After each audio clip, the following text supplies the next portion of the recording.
ಚನ್ನಗಿರಿ ಪಟ್ಟಣದ ಖಾಸಗಿ ಬಸ್ ನಿಲ್ದಾಣದ ವೃತ್ತದಲ್ಲಿ ಚನ್ನಗಿರಿ ನಗರ ಕುರುಬ ಸಮಾಜದ ಮುಖಂಡರುಗಳಿಂದ ಸ್ವಾತಂತ್ರ್ಯ ಹೋರಾಟಗಾರ ಸಂಗೊಳ್ಳಿ ರಾಯಣ್ಣರ ಜನ್ಮದಿನದ ಅಂಗವಾಗಿ ಪ್ರತಿಮೆ ಇಟ್ಟು ಪೂಜೆ ಸಲ್ಲಿಸಲಾಯಿತು. ಇನ್ನು ಈ ಸಂದರ್ಭದಲ್ಲಿ ಚನ್ನಗಿರಿ ಕ್ಷೇತ್ರದ ಶಾಸಕ ಬಸವರಾಜ್ ವಿ ಶಿವಗಂಗಾ ಸ್ಥಳಕ್ಕೆ ಆಗಮಿಸಿ ರಾಯಣ್ಣರ ಪ್ರತಿಮೆಗೆ ಪೂಜೆ ಸಲ್ಲಿಸಿ ಪುಷ್ಟಿವೃಷ್ಟಿ ಮಾಡಿ ಕೇಕ್ ಕತ್ತರಿಸಿ ನೆರೆದಿದ್ದ ಕುರುಬ ಸಮಾಜದ ಮುಖಂಡರುಗಳಿಗೆ ಮಕ್ಕಳಿಗೆ ಕೇಕ್ ತಿನ್ನಿಸಿದ್ರು. ನಂತರ ಮಾತನಾಡಿದ ಕುರುಬ ಸಮಾಜ ಚನ್ನಗಿರಿ ಪಟ್ಟಣದ ಗೋಪಿರವರು ಪಟ್ಟಣ ಈ ಜಾಗದಲ್ಲಿ ಕ್ರಾಂತಿವೀರ ಸಂಗೊಳ್ಳಿ ರಾಯಣ್ಣರ ಪುತ್ಥಳಿ ಮಾಡಿ ರಾಯಣ್ಣರ ಹೆಸರನ್ನ ಇಡೋದಕ್ಕೆ ಸರ್ಕಾರದಿಂದ ಅನುಮತಿಯನ್ನ ಕೊಡಿಸಬೇಕು ಎಂದು ಶಾಸಕರಿಗೆ ವಿನಂತಿಸಿದ್ರು. ಇದಕ್ಕೆ ಉತ್ತರಿಸಿದ ಶಾಸಕರು, ಸಮಾಜದವರು ನಾನು ಸಿಕ್ಕಾಗ ಮಾತ್ರ ಈ ವಿಚಾರವನ್ನ ಪ್ರಸ್ತಾಪ ಮಾಡುತ್ತೀರಾ, ಉಳಿದಂತೆ ಈ ವಿಚಾರಕ್ಕೆ ಸಂಬಂಧಿಸಿದಂತೆ ಭೇಟಿಯಾಗಿಲ್ಲ. ಈ ಕಾರ್ಯಕ್ರಮವನ್ನ ಮುಂದಿನ ದಿನಗಳಲ್ಲಿ ನೆರವೇರಿಸುವುದಾಗಿ ತಿಳಿಸಿದ್ರು. ಇನ್ನು ಈ ವೇಳೆ ಕಾಂಗ್ರೆಸ್ ಮುಖಂಡರಾದ ಮಲಹಾಳ್ ಶಶಿಕುಮಾರ್, ಸಂಜು ಪಾಟೀಲ್, ಪುರಸಭೆ ಸದಸ್ಯರಾದ ಪಟ್ಲಿ ನಾಗರಾಜ್, ಪಾರಿ ಪರಮೇಶ್, ಮೊಟ್ಟೆ ಚಿಕ್ಕಣ್ಣ, ಕನಕ ಟ್ರಸ್ಟ್ ಅಧ್ಯಕ್ಷ ನಾಗರಾಜ್, ಮಾಜಿ ಪುರಸಭೆ ಅಧ್ಯಕ್ಷ ರಾಮು, ಕಾರ್ಯಕರ್ತರಾದ ಸಿಡಿ ರಘು, ರವಿ ಆದಿಮನಿ, ಮಂಜುನಾಥ್, ಮಾರುತಿ, ನಾಗರಾಜ್ ಮಂಡಿ, ಶಿವಶಂಕರ್, ರಮೇಶ್ ಮೂರ್ತಿ, ಪ್ರದೀಪ್, ವಾಸು ಹಾಗೂ ಕನಕ ಸಮಿತಿಯ ಸದಸ್ಯರುಗಳು ಹಾಜರಿದ್ದರು. ವರದಿ ದೇವರಾಜ್ ಕೆ ನೆಲ್ಲಿಹಂಕಲು.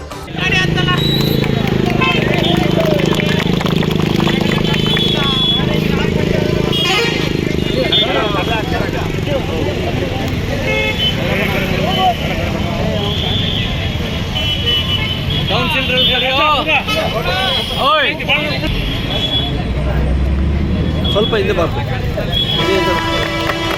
ಕ್ರಾಂತಿವೀರ ಸಂಗೊಳ್ಳಿ ರಾಯಣ್ಣನಿಗೆ, ಸ್ವಾತಂತ್ರ್ಯ ಹೋರಾಟಗಾರ ಕ್ರಾಂತಿವೀರ ಸಂಗೊಳ್ಳಿ ರಾಯಣ್ಣನಿಗೆ, ರಾಯಣ್ಣನಿಗೆ, ಕ್ರಾಂತಿವೀರ ಸಂಗೊಳ್ಳಿ ರಾಯಣ್ಣನಿಗೆ. ಬೋಲೋ ಭಾರತ್ ಮಾತಾ ಕೇ, ಬೋಲೋ ಭಾರತ್ ಮಾತಾ ಕೇ.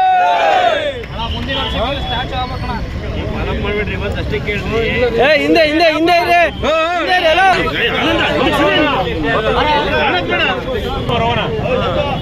ಇಲ್ಲ ಸೆಷನ್ ಮುಗಿರಿ ವಾರ ರಮಣ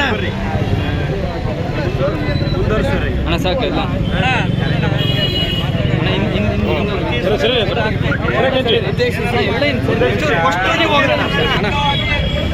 ಚನ್ನಗಿರಿಯ ಶಾಸಕರು ಇವತ್ತು ಹುಟ್ಟುಹಬ್ಬ ಆಚರಿಸಿದ್ದಾರೆ.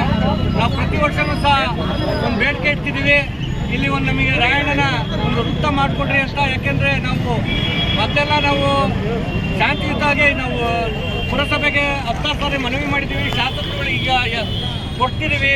ಆದ ಕಾರಣ ನಮಗೆ ಈಗಲೇ ಒಂದು 15-20 ವರ್ಷದಿಂದಾಯಿತು ರಾಯಣ್ಣ ಯಾಕೆಂದರೆ ಒಂದು ಜಾತಿಗೆ ಸೀಮಿತವಾಗಿಲ್ಲ, ಎಲ್ಲ ಜಾತಿಗೂ ಸೀಮಿತವಾಗಿ ಸ್ವಾತಂತ್ರ್ಯಕ್ಕೋಸ್ಕರ ತನ್ನ ಪ್ರಾಣವನ್ನೇ ಕೊಟ್ಟಂಥ ನಮ್ಮ ರಾಯಣ್ಣನ ಸ್ಟ್ಯಾಚ್ಯೂವನ್ನು ಅತಿ ಶೀಘ್ರದಲ್ಲಿ ನಮ್ಮ ಶಾಸಕರು ಈಡೇರಿಸಿ ನಮಗೆ ನೆರವೇರಿಸಿಕೊಡ್ಬೇಕು ಅಂತ ನಾನು ತಮ್ಮಲ್ಲಿ ಅವರಿಂದ ಬೇಡ್ಕೊಳ್ತೀನಿ.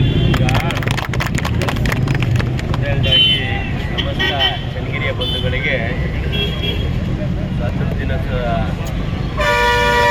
ಶುಭಾಶಯಗಳು. ಹಾಗೂ ಈ ಒಂದು ಸಂಗೊಳ್ಳಿ ರಾಯಣ್ಣರ ಜಯಂತಿ ಸಂದರ್ಭದಲ್ಲಿ ಅನ್ಯ ಬಂಧುಗಳು ಪ್ರತಿ ವರ್ಷ ಕೇಳ್ತೀರಿ, ಅವಾಗ ಕೇಳ್ತೀರಿ, ಆ ಕೇಕ್ ಕಟ್ ಮಾಡೋಕ್ಕಾರ ಕೇಳ್ತೀರಿ, ಅಲ್ಲಿಗೆ ಬಿಡ್ತೀರಿ. ನೀವು ದಯಮಾಡಿ ನಾನು ಸೆಷನ್ ಹೋಗ್ತಾ ಇದ್ದೀನಿ, ಸೆಷನ್ ಮುಗಿದು ಗಣಪತಿ ಹಬ್ಬ ಮುಗಿಲಿ, ಅಲ್ಲಿವರೆಗೆ ಗಣಪತಿ ಹಬ್ಬ ಮುಗಿದ ನಂತರ